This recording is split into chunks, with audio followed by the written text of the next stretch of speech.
He was one of Britain's first black MPs who went from a rail clerk to the corridors of power. Bernie Grant was outspoken, controversial, allegedly saying of the race riots in the 80s that the police received a good hiding.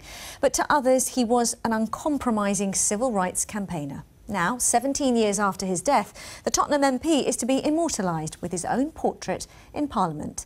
Wendy Hurrell was at the unveiling. During the Broadwater Farm riots in 1985, Bernie Grant stood beside the people of Tottenham. It was a defining moment in his career. In terms of the damage to the community, well, that's incalculable. It was not without controversy. Some branded him anti-police. But to many, Bernie Grant was a hero. It's hugely important for generations after this to be able to look back and recognise the huge contribution that Bernie made to a multicultural London and a multicultural Britain. I do solemnly, sincerely and truly declare and affirm. From the moment he was elected as a Labour MP in 1987 and attended the state opening of Parliament in traditional Ghanaian dress, to his death in 2000, Bernie Grant was a charismatic and outspoken figure. I think that we need to channel the energies of the young people into political action.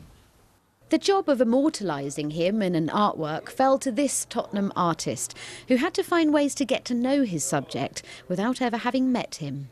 Sometimes you have to ruffle the feathers in order to have change, and he wasn't afraid to do that, which is kind of where my inspiration for him kind of led from, knowing that regardless of the resistance and the barriers that people try to deter you, he was passionate and he wanted to get his word across, and pioneering for change and equality. I heard audio, heard his voice, countless photographs. The work is entirely in pencil, the first in this medium that will hang in Parliament. It took 180 hours. The portrait is now here at Portcullis House and will hang alongside former colleagues of Bernie Grant, Diane Abbott and Paul Birting, who were elected to Parliament that same year, 1987. I feel as though I could reach out and touch him. Bernie Grant's widow has complimented the artist on the likeness he has captured. I think the portrait's important, not just from the point of view of him, his acceptance and his family. I think it's probably an honour too for a whole generation who felt that he reflected their experience, and they'll feel that perhaps somewhere in the House of Commons there's somebody that is listening to them and their generation and what they experienced. Wendy Hurrell, BBC London News.